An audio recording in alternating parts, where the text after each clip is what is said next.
Սպորտ մրցաշար, վայելիր սպորտը շահելով, totogaming.am.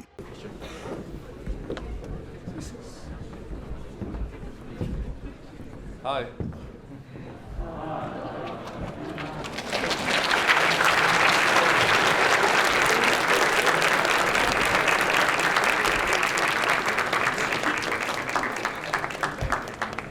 My first words of thanks goes to the Chancellor, to the leadership of the university for this invitation, and I'm happy, honored, and proud to be here, talking to you, the next generation of Japan. As I understand, also this university is an international university, and you have a lot of students from abroad, more than 1,000.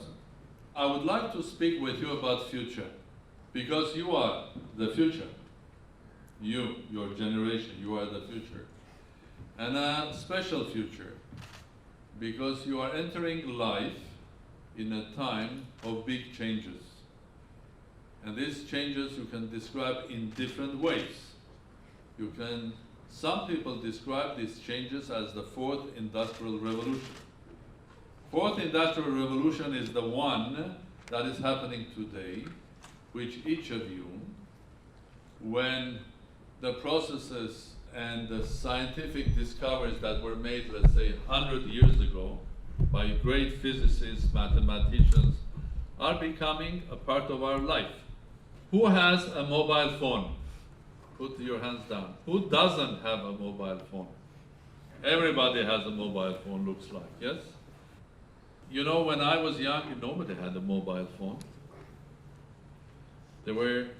Not every family had even a normal phone, not speaking about the mobile phone. But do you realize that this is a completely different world with even a simple gadget like mobile phone?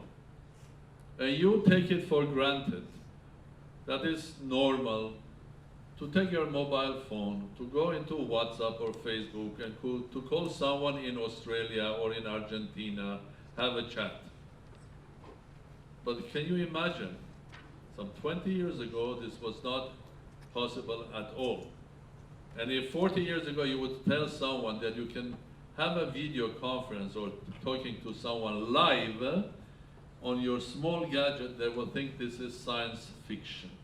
By giving this lecture, I would like to devote this lecture to a Japanese writer that I admired when I was young, because his books were translated into Russian and I could read. His name was Kenzaburo Oe. Who has read books of Kenzaburo Oe? 1, 2, 3, 4. Let me give you an advice. These books are, even today, they're absolutely modern. This is someone that 50 years ago could describe your life today with a quite accuracy. How can this happen? So you have to have someone which is very knowledgeable and also wise that can describe the future. And one of the greatest guys that did that was Japanese writer Kenzaburo Oe. And I was growing, when I was young, reading his books with fascination. They were as interesting as any literature, but this was taking me to the future. To be honest, I would like someone to take me to the future today as well. To come with you to live with you another 50 years, and then come back. I mean, can you imagine what I will tell you going forward in 50 years and coming back? I think that will be great advantage. Do you agree? Yes. Can you imagine someone before Microsoft knowing that software is going to be more powerful than hardware? Bill Gates didn't fly 50 years ahead and then didn't come back in order to understand that he has to develop a software, disk operational system called DOS, and then sell it to IBM, the biggest IT company in the world. But the moment he did that, what happened? IBM became smaller and smaller and smaller, And Microsoft became bigger and bigger and bigger. So this is a vision looking to the future. The same happened with the great creators of Google. The same happened with the creators of Facebook. So if you know we are all heading, then you will be successful. Because somehow you will start doing the things that will be needed when? Tomorrow. I'm so happy that we all agree that understanding and knowing the future is important. And let me try, together with you, have a trip to the future. And then we'll come back and decide what to do. Definitely, the life in the future will be very different. Very different. And let me take one aspect of this life. Let's take industry. Japan is one of the leading countries in the industry. And people speak about fourth industrial revolution when we are creating equipment which has the size of nano, where we are thinking and talking about quantum computers, when everything is getting and moving very fast, but it's also changed the whole industry. Somebody in my life, a couple of years ago, says that making a car in the future will be easy. Because the car of the future will be consisting of three things: 4 wheels, 1 battery, and the software. Indeed, the future electric cars will not have the complexity of transmission, burning petrol, converting the energy of the petrol into movement, and so on and so forth. It will be just one big or small but powerful battery, connected to that 4 wheels, and usually running it with a software. So, entertainment. Your small gadget is a source of entertainment, am I right? It's not only a source of information, but it's a source of entertainment. So what's the biggest entertainment in the world? Can anybody tell me? Who knows? Okay, give me big international entertainment examples. Please. YouTube. Fantastic. What else? Please? Netflix. Okay. Somebody else? Baseball. Facebook. Fine. Disney World. You? Sorry? Ah, fine. Well, I will give you another one. Football. That is the biggest physical entertainment. Yes, Facebook. Yes, YouTube. Yes, Netflix. These are all fine. These are virtual entertainments. Am I right? But on the physical one, football is one of the biggest in the world. But do you know that today, watching 2 guys playing electronic football has as many viewers as an ordinary football, which is fascinating. 2 guys, one in Los Angeles, the other one in Sydney, playing football with each other and taking players like Ronaldo, Messi putting in their virtual teams, playing each other, and there are thousands of others that are watching this. Why? Because computer games, computer entertainment, they are interactive. So what is that we like? We like entertainment, but we like more the one which is what? Interactive, where we can have a contribution. The virtual life will become more and more important. You'll spend more time in virtual life. Because when you look at even entertainment, you will like which one? You like the one which is interactive, like a game. And the way the boy or the girl born in 2020 will exercise his or her right of freedom or democracy through not only the ballot, but through the Facebook. And that boy or girl will exercise that not once in 5 years, but it will exercise when? Every day. writing, I don't like this politician because he is not saying the truth. What will happen, more and more, even political life, the business that I'm in now will become interactive and dependent on technology.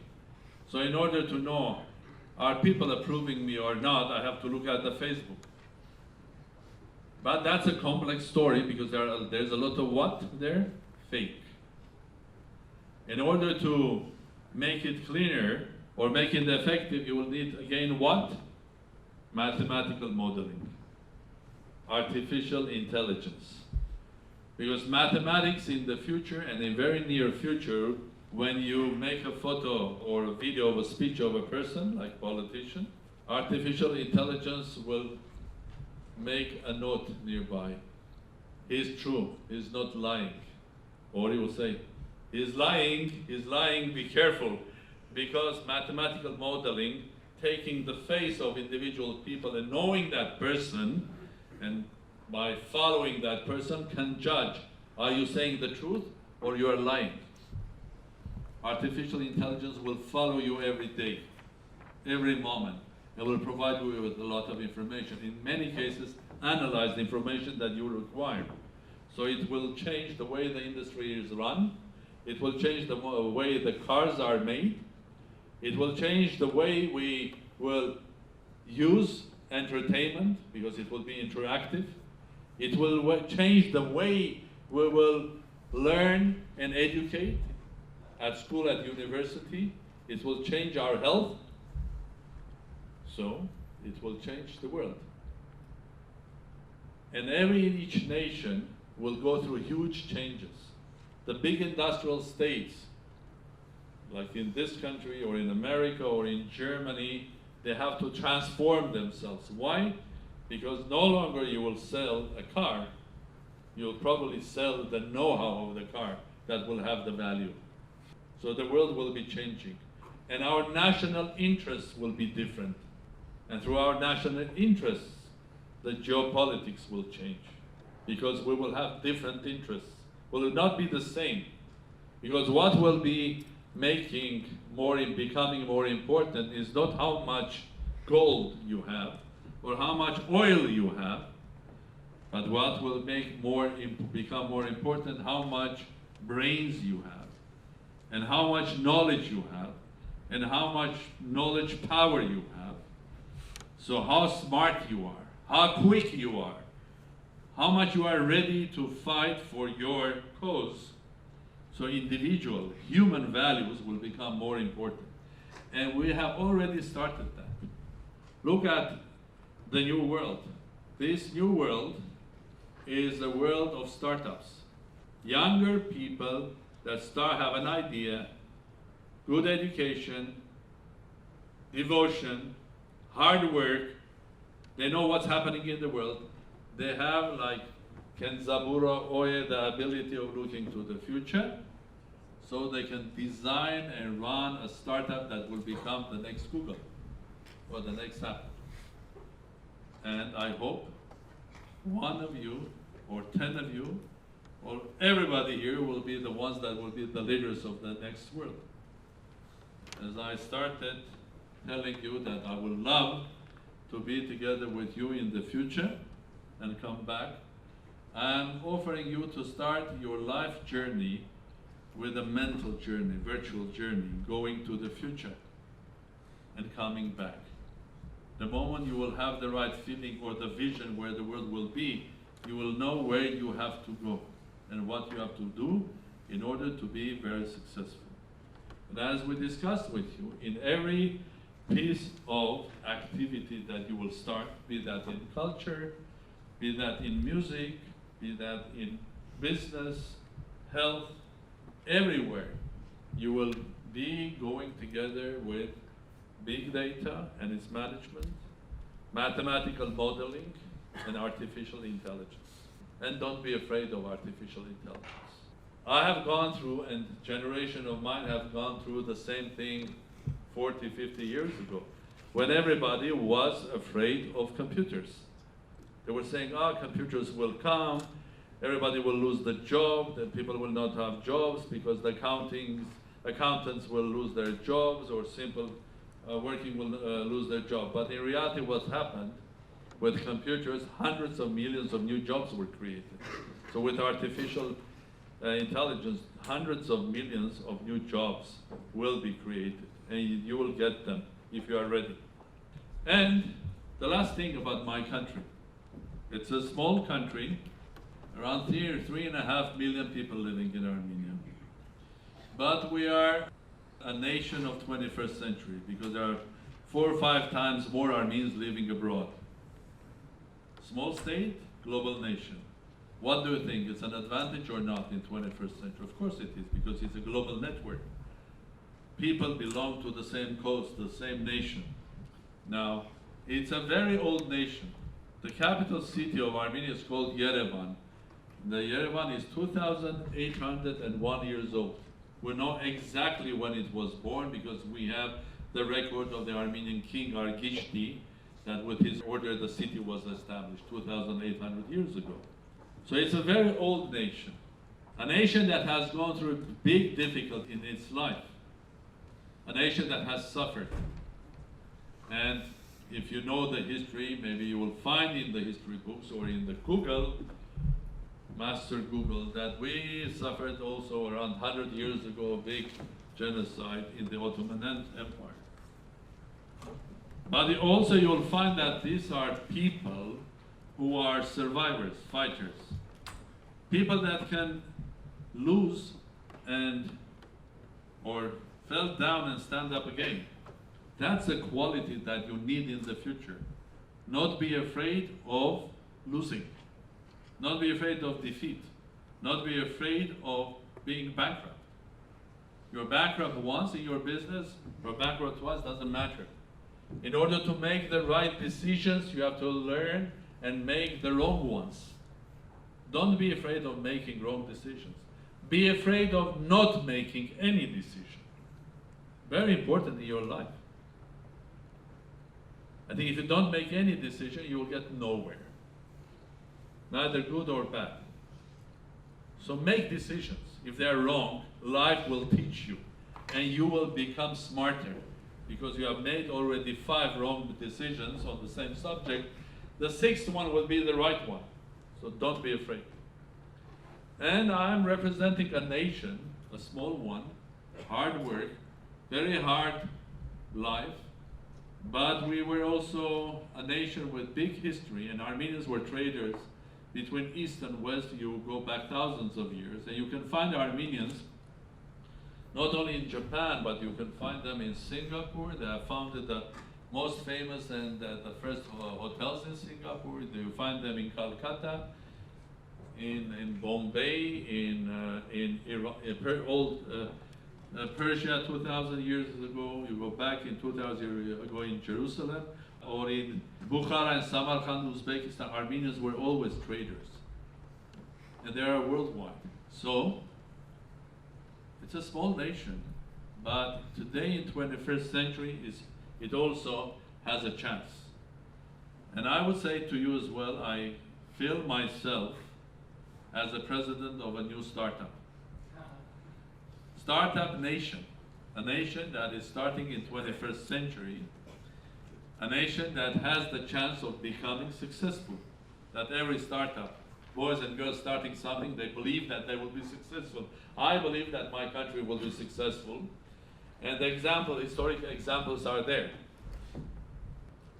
Why a landlocked country like Armenia can become successful? Because it can become a port in the ocean of data. It can become a port, a center of mathematics and artificial development. So, in the new world where half of the world is virtual, you can become a port of information, a port of data, a port where they process data. The data comes in, the data goes on. The tankers come in, the tankers go on. So as a nation, as a state, we have a chance.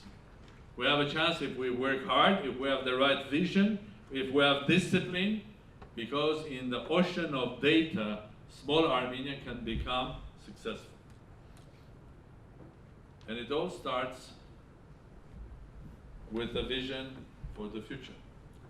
And I'm trying to share with you, like both Japan, huge country, very successful, and small Armenia, again, historic country, very successful and also tragic, like Japan. Country that has learned how to fall down and stand up again, two nations. They can be both successful in 21st century. The 21st century, which is going to be different, where the most important way of living and transportation will not be the physical one, will be the ocean of data. And your determination, hard work, believe. So I would like to thank everybody for your attention. Well, thank you very much. I hope to see you, some of you, in Armenia. And I wish you all the success, because you deserve it. And whenever you will do something nice in your life, remember about a Japanese great visionary, Kenzaburo Oe. And I suggest you read it. Thank you very much.